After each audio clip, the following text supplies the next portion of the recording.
I clocked in a little before midnight, same as always.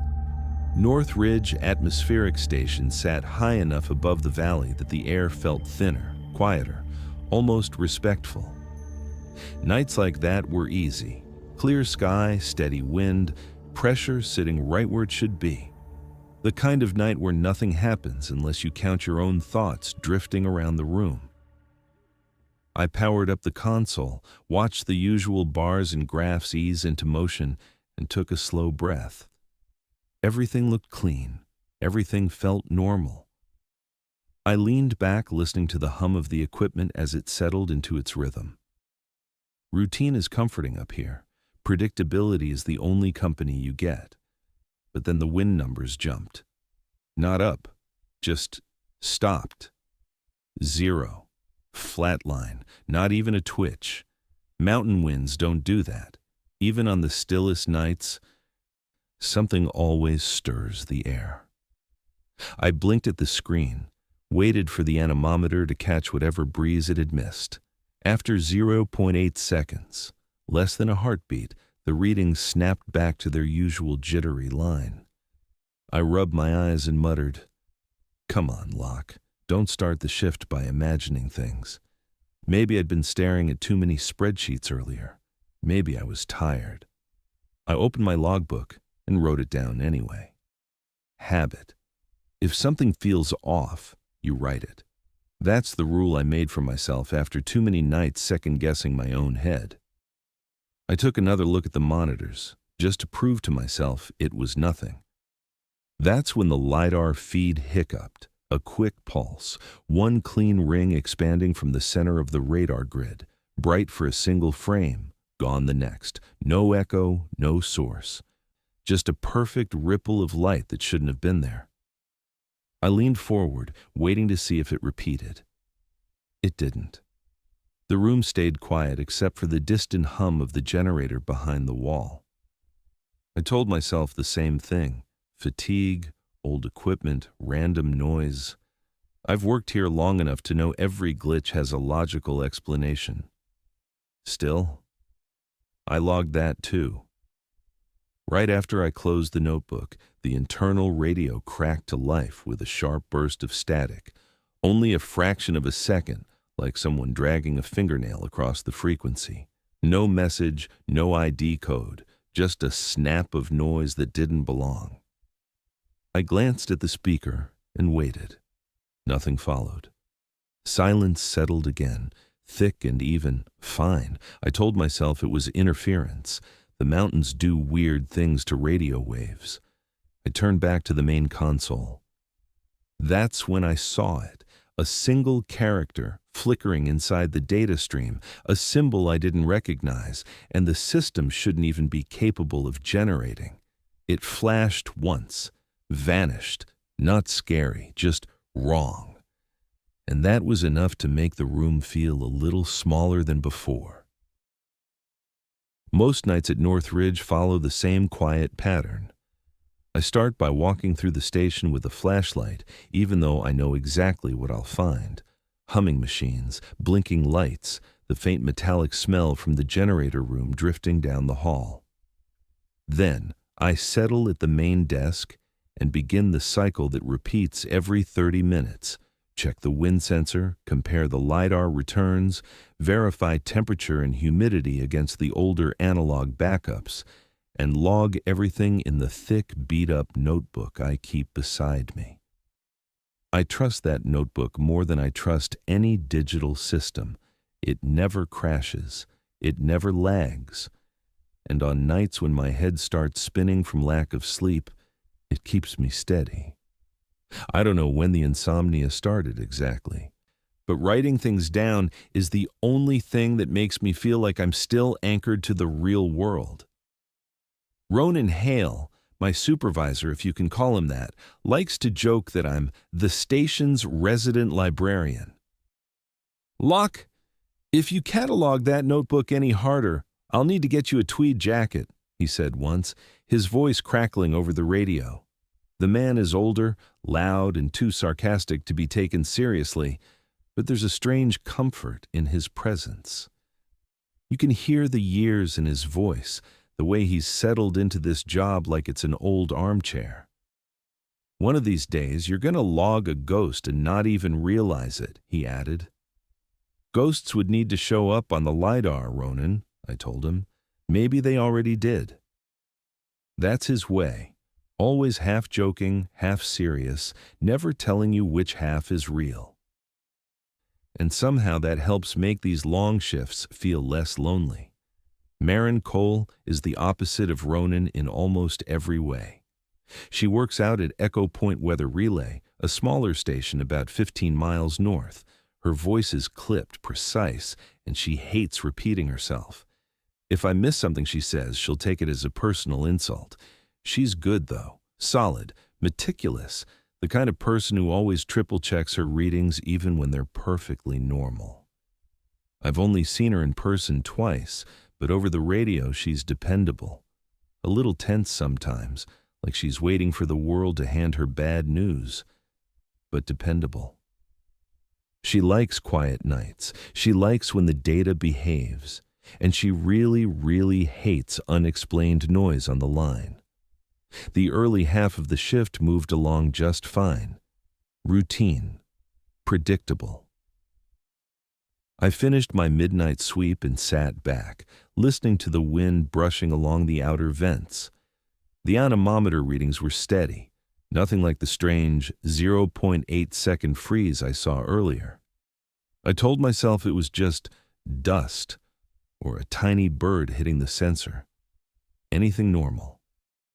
The LiDAR grid rotated smoothly without a flicker. Pressure held steady. For a moment, I convinced myself that whatever oddities I'd seen were just the price of working with old hardware on a cold ridge.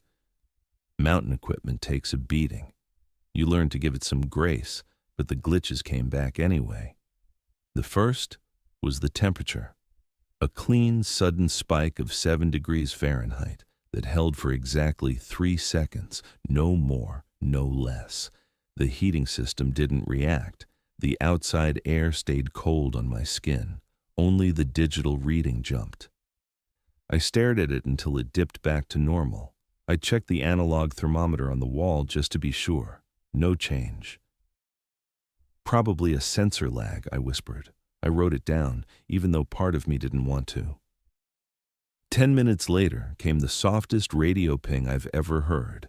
Not a call tone, not feedback, just a tiny bell-like note, as if someone gently tapped a glass inside the speaker. I instinctively glanced toward the frequency window. No incoming ID, no listed transmission, no blip from Echo Point or from Ronan's channel. It was nothing, technically speaking. Nothing I could classify. I waited for a follow-up sound. None came. Okay, that's new, I murmured, and then I logged it too. The third glitch bothered me the most. The atmospheric pressure at Station North Ridge climbed sharply for a single second, just one, and then flattened again. The catch was that it only rose on my equipment. Regional data from the surrounding network didn't show anything. Even Echo Point's logs remained steady. It was like a tiny bubble of pressure swelled only around this building, maybe even only around my console. I checked the wiring beneath the desk, thinking maybe a loose connection was feeding the system garbage numbers. Everything was fine, clean, solid. Equipment hiccups, I told myself. Old machines, old wires, old building. But I still wrote it down. By the time I finished logging the third anomaly, the quiet of the room felt heavier than before. The hum of the generator seemed to pulse in a slow rhythm. My eyes kept drifting toward the radio shelf, even though nothing was coming through. I tried to shake it off. Tech breaks, numbers glitch, circuits misfire. That's the reality of weather stations tucked into mountains. If I jumped at every weird reading, I'd never make it through a single shift. I was reaching for my coffee when the radio clicked softly, like someone pressed the talk button on the other end but didn't speak. A second passed, then two. I leaned toward the mic, North Ridge standing by. Silence. Then Marin's voice slid through the static, closer than usual, quieter too, almost hesitant. "Hey, Adrian, did your internal channel spike just now?" I froze. Because mine had. And it wasn't supposed to. That was the moment everything aligned between our two stations for the first time. And it was the moment I realized the night wasn't done with me yet. Marin didn't call back right away after asking about the spike. I waited, staring at the radio like it might offer me an explanation if I looked long enough. Nothing came. Only the low hum of the equipment and the soft rasp of wind dragging against the station walls. I was still debating whether to reach out again when her voice returned, tight, shaky, and pitched lower than usual. "Adrian." A pause, breathing. "I'm hearing something on my internal channel. I don't know how to describe it." I straightened in my chair. "Describe it anyway." "It sounds like," she hesitated, "a toy, like one of those tiny plastic keyboards kids get for Christmas." My stomach dropped, just a little.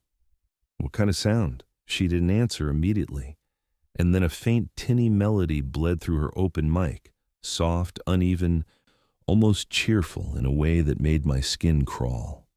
A stumbling little tune built from chime-like notes. Not quite Mary Had a Little Lamb, but close enough that my brain recognized the shape of it. It looped twice, then cut off mid-note. "Please tell me that's feedback," she whispered. I wanted to agree. I wanted to say yes, absolutely. Feedback behaves like that all the time, but it doesn't. It really doesn't. I slid my chair to the console and checked every incoming frequency. Nothing. No transmission logs, no cross-traffic, no bleed-over from nearby stations. If a signal had entered our internal network, I would have seen at least a blip. Instead, the feed looked perfectly clean. Too clean. "Marin, I'm not picking up anything," I said. It was right in my ear, Adrian. It wasn't quiet. "I know. I'm just telling you what the system says." Ronan broke in on the main channel before she could respond. "All right, kids, what's going on? I'm getting partial chatter from both of you, and it sounds like someone's playing a damn carnival game in the background." Marin exhaled sharply. "Did you hear the melody too?" "Can't say I did," Ronan said, "but I heard something, a weird squeak or chirp. I figured Adrian sat on his radio again." I ignored that. "Ronan, my equipment's been glitching. Temperature spikes, pressure anomalies, Marin's hearing music. Something's wrong." There was a long stretch of static before Ronan replied, quieter than usual. "Let me pull up regional support. Stay put." I switched to the LiDAR display while Ronan worked. The grid spun through its usual arc, sweeping across the valley and up through the layers of sky. Everything looked normal for 3 rotations, and then something flashed in the upper right corner of the screen. A reflection, sharp, metallic, hanging at roughly 2.1 miles up. The system tagged it automatically as unclassified aerial return and recommended a recalibration. I zoomed in on the frame. Whatever it was didn't have a recognizable shape, just a bright, tight cluster of reflected light hovering where nothing should be.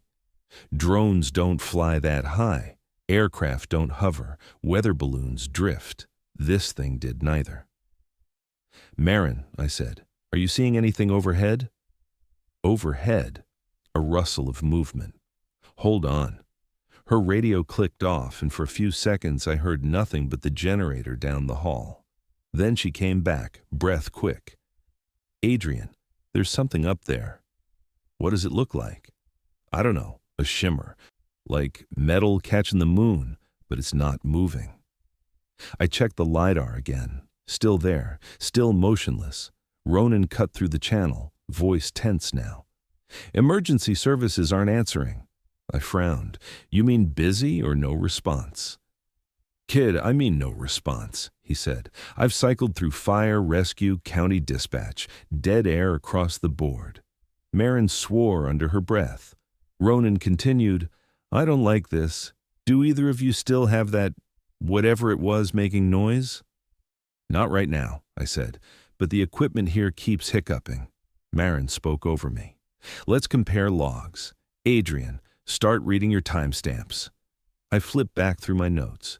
Windstop, static burst, lighter ring, pressure rise, temperature spike, ping.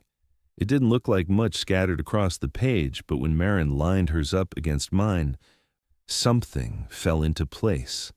Every anomaly, every single one, was spaced by roughly the same gap. 11 minutes, anomaly, static, sky reflection, pressure rise, then back to anomaly. A looping system, a cycle. I didn't like that realization. None of us did. Ronan, I said slowly, you're seeing nothing on your end? Nothing except my heartbeat skipping every time you two say something spooky. It's not spooky, Marin muttered. It's a pattern. And she was right. Patterns don't happen by accident, not this cleanly, not across multiple stations at the same time. I sat back thinking through possibilities. Interference from a passing satellite, a rare atmospheric bounce, a misaligned antenna cluster, all possible, all explainable. None accounted for the melody, the hovering reflection, or the perfect 11-minute intervals. I switched frequencies, hoping to isolate the interference. Most channels were dead. A few hissed with distant static.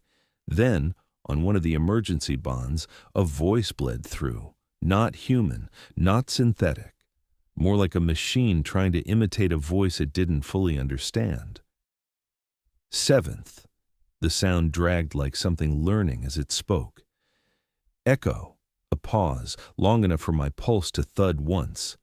Null. Unknown. Unknown. Then silence. My hand hovered over the mic, too stunned to respond. Marin came back, voice thin. Adrian. The reflection. It's moving. My breath caught. Moving how? It's dropping, she whispered. Or falling. Or descending. I don't know. But it's getting lower. Ronan cursed loudly. If this is some kind of aircraft malfunction, we should be seeing distress calls. We should be hearing something. But we weren't. The sky outside was silent. Dead silent.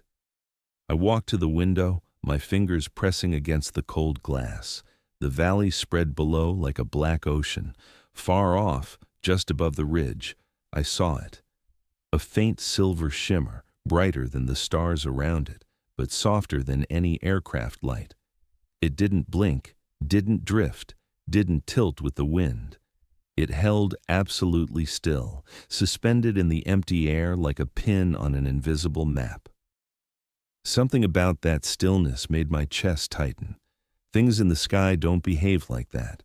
They always sway, drift, respond to pressure, respond to gravity. This didn't.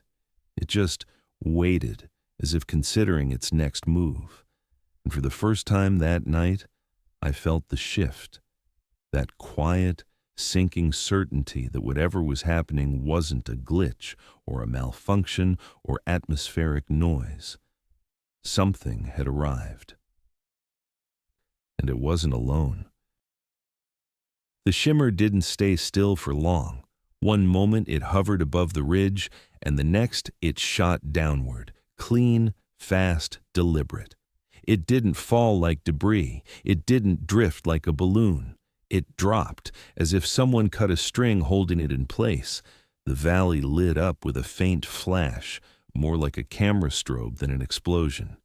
Then the pressure shifted. A wave rolled up the mountainside, hitting the station with a gut-punch thud that rattled the windows and knocked a pen off my desk. Jesus! I grabbed the edge of the console as the entire building trembled. The air in my lungs felt thick, like breathing through wet cotton. The shockwave passed in a few seconds, but the quiet that followed was worse. Even the wind seemed to vanish. Every radio channel I had open collapsed into a wall of static. Not the usual airy hiss. This was a dense metallic roar, like someone dragging a steel beam across concrete right next to the speaker. Ronan burst onto the main channel, shouting over the noise.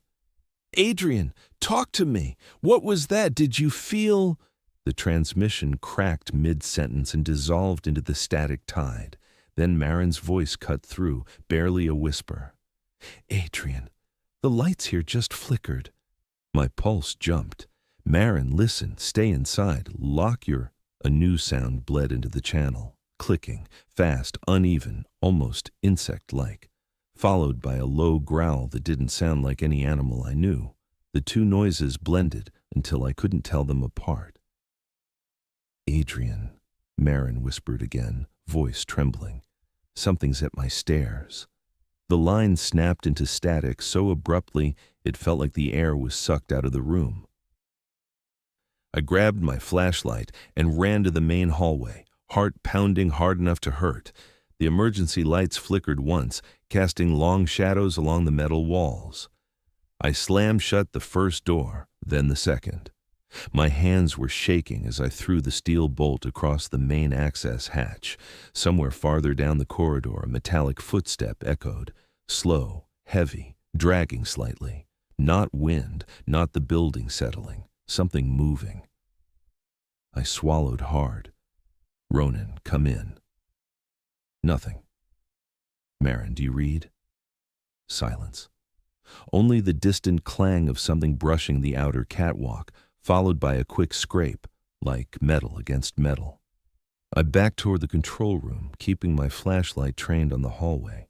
A shadow slid across the frosted window, thin and upright, but distorted, stretching and bending in ways that didn't match the outline of a human figure.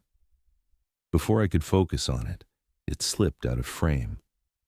That's when I saw the fog.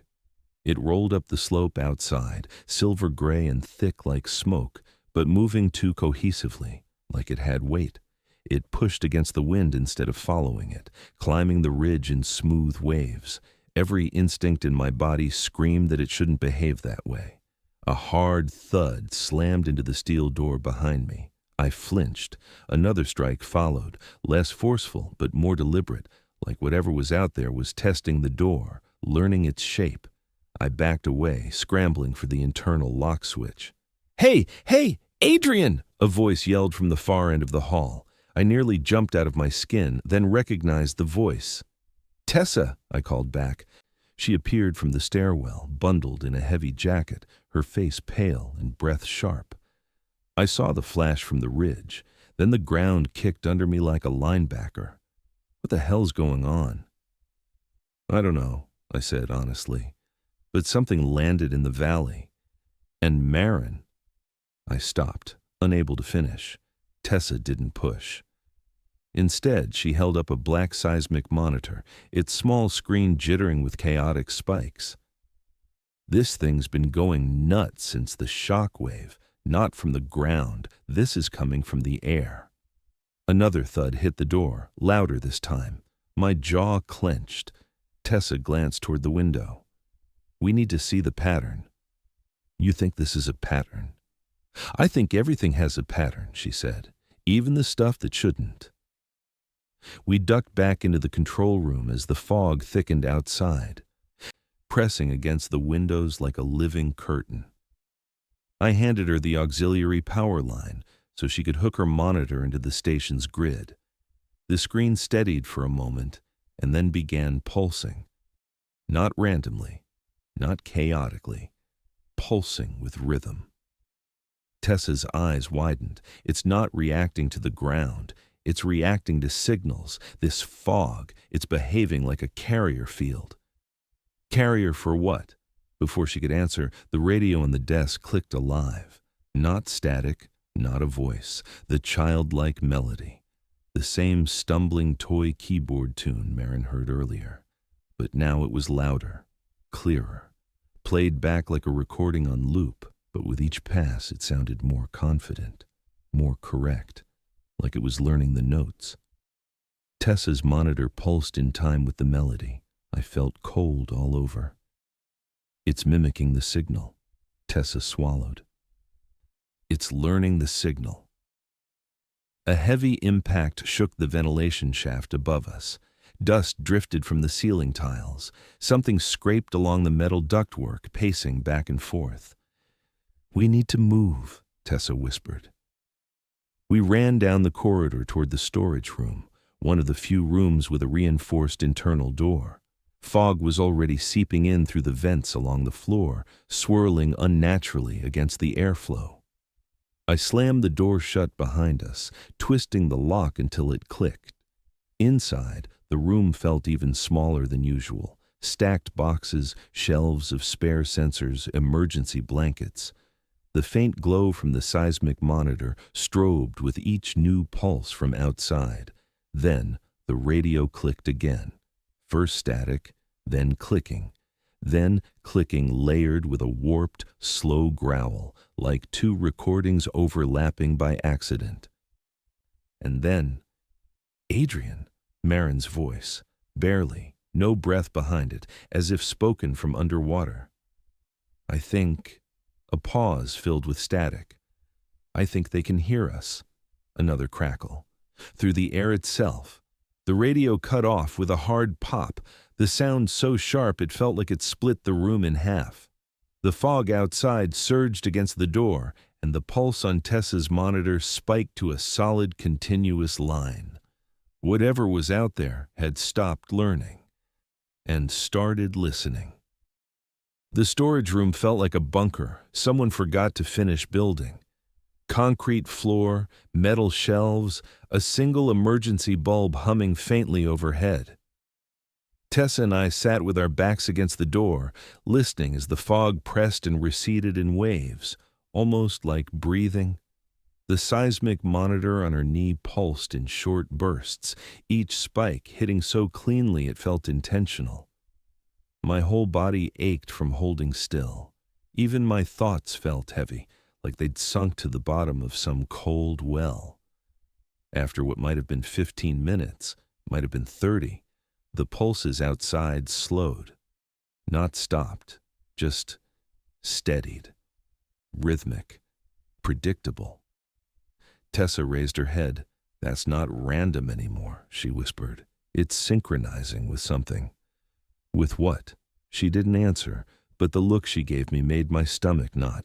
I already knew. Or maybe I didn't want to know, but my body did.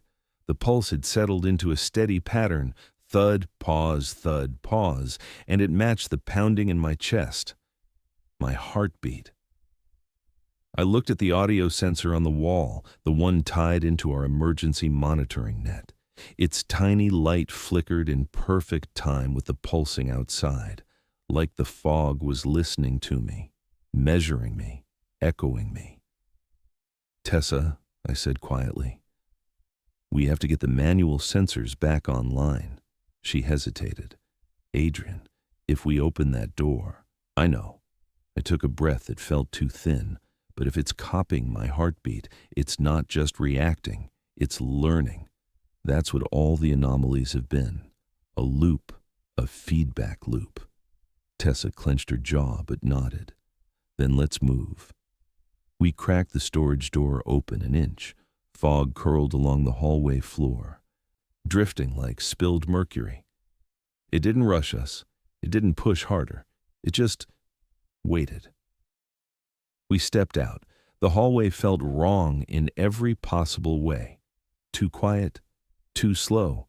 Even the emergency lights seemed dimmer than they should have been. My heartbeat thudded in my ears, and with every beat, the fog gave a tiny pulse, like a ripple through the air. We reached the manual sensor bay near the control room. Tessa knelt beside the old analog panels, flipping open the metal lids. "If the automatic system is compromised, these should still read raw atmospheric values," she said. "No filtering, no interpretation." "Good," I whispered, "because the automatic system is useless now." She pulled the first lever. The air pressure reel spun once, hesitated, then began ticking steadily. The temperature tape dragged across its pin. I powered up the electromagnetic reader. All three devices came alive slowly, like waking animals, and then their needles jumped. The air pressure reel spiked, dipped, then stabilized at a value that made no sense. Too high for our altitude, too clean for natural flow. The electromagnetic reader trembled, its needle oscillating in tight, precise motion. Tessa's eyes widened. It's absorbing energy. Not absorbing, I said, staring at the readings. Taking it, processing it, and giving it back. The fog outside the window pulsed again, this time in a slow, rolling wave that rattled the loose tools on the counter. The station hummed with the rhythm. My rhythm. It wasn't random at all. It was echoing me through the walls. I think we triggered this, I whispered. Tessa shook her head. No. This started before we touched anything. Not triggered like cause, triggered like attention. It noticed us. The fog rolled higher along the window line, sliding upward in defiance of gravity. A shape flickered against the glass for a moment, a smear of shadow stretching thin and tall, then collapsing back into the movement of the fog. Not a face, not a hand, just a suggestion of something aware. I stepped back. I couldn't help it. Tessa adjusted one of the analog dials, her voice tight. If it's learning through our signals, then everything we broadcast, the radio, the sensors, even the automatic status beacons, could be feeding it. I swallowed. Feeding what, though? A mind? A system? A creature? No idea, she said, and I'm not sure we ever will. Her honesty hit hard. I wanted a label. Something simple like entity or anomaly. But everything that had happened, the melody, the coded voice, the synchronized pulses, pointed to something more abstract, something that wasn't alive in any biological sense, but moved, reacted, mimicked, something that didn't live in the fog, but was the fog, or the fog was just its body or its medium. I rubbed my temples. Exhaustion pressed into my skull. Tessa, if it's learning our patterns, then the more stable the frequency becomes.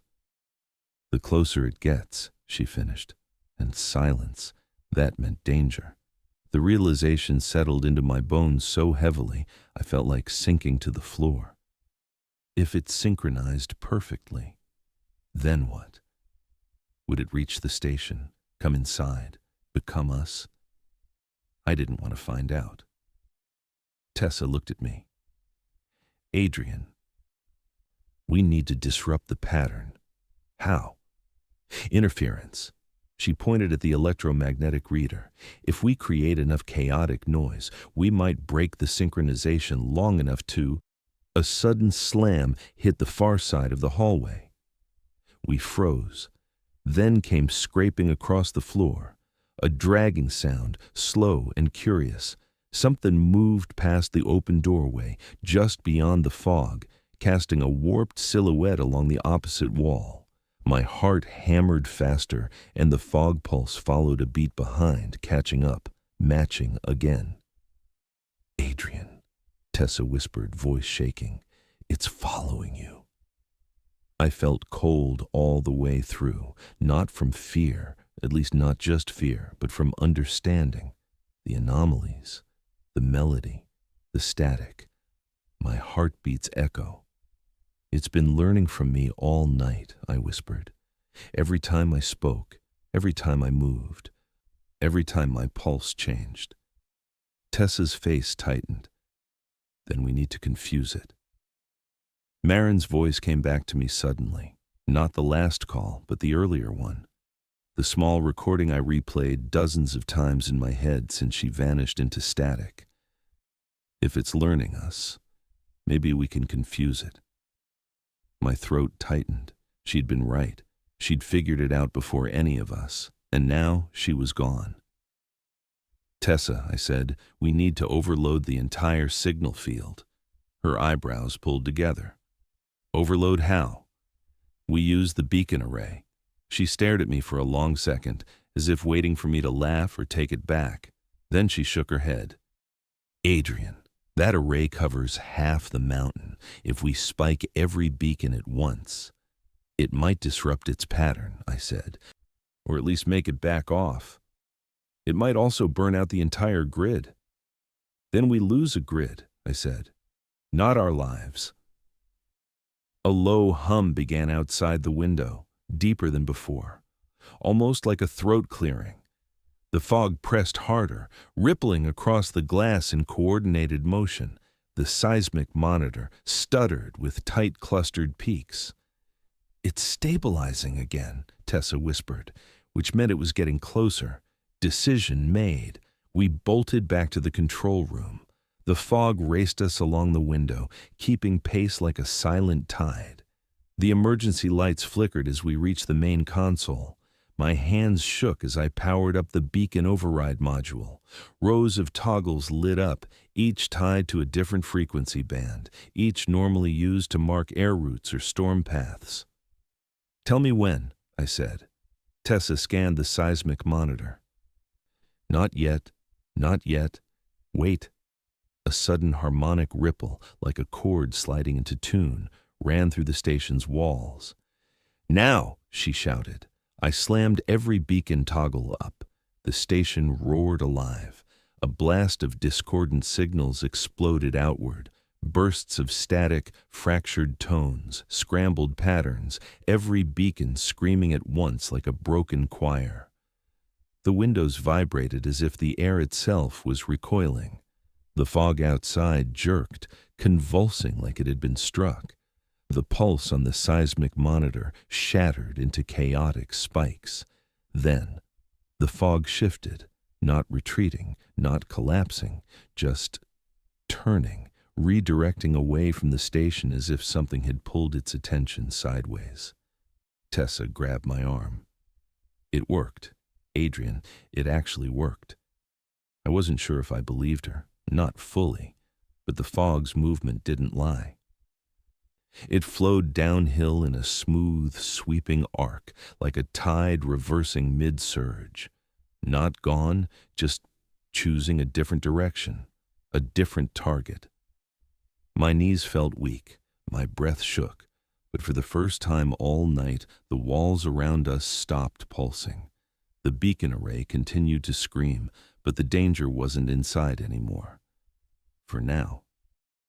The interference held for maybe 7 minutes, though time felt warped after everything that happened. Long enough for the fog to twist, hesitate, and finally peel away from the windows like it had lost interest in us. It retreated in a slow, rolling sweep, down the ridge, across the valley, back toward the place where the shimmer first dropped. When the last trace of it slid out of view, the station fell into a kind of silence I'd never heard before. Not peaceful, not relieved, just empty. The air felt hollow, and every sound I expected to hear, the vents humming, the generator's distant buzz, seemed to fade into the background like the building was holding its breath. I tried radioing Marin. I tried Ronan. Nothing. Their channels stayed open, but no voices came through, only the soft hiss of a world that didn't want to answer anymore. By morning, a convoy from regional atmospheric services arrived at the base of the mountain. I don't know who called them. Maybe the beacon overload triggered some automated alert. Maybe someone else in the valley saw the flash and panicked. They took Tessa first, bundled her into a white transport van. After questioning her so quickly, I doubt she had time to process any of it. When they pulled me aside, the questions felt rehearsed. Did you see any structural failure? Did your instruments malfunction? Are you aware of any unauthorized transmissions? And then the last one, quiet, almost gentle. Please do not discuss operational anomalies with external parties until the full report is completed. There was no, "Are you hurt?" No, "What happened to your colleagues?" They treated the entire night like a glitch in a spreadsheet. Later that afternoon, the official statement reached my inbox. I read it 3 times. No unusual data detected. That was the whole summary. They gave me 4 days off. I didn't sleep for most of them. I kept replaying Marin's voice, the trembling way she whispered my name, the clicking behind her, the static swallowing the rest. I kept hearing Ronan's half-jokes, the way he always pretended nothing scared him. Every time my phone buzzed, I hoped it was one of them. It never was. By the end of the week, it felt worse not being at the station than being there. So I returned. Same shift, same chair, same desk. Everything looked untouched, like the building refused to acknowledge what happened. The night was calm. Too calm. I told myself that was good. Around 1:17 a.m., the anemometer froze. Exactly 0.8 seconds. Exactly the way it did on the night everything began. A cold weight settled in my chest. I turned back to the radar, pulse rising slow and painful. A strange character flashed once in the data feed, sharp, bright, gone in an instant. Behind me, the radio clicked alive. 7th, echo, and the sound cut off before it finished the word.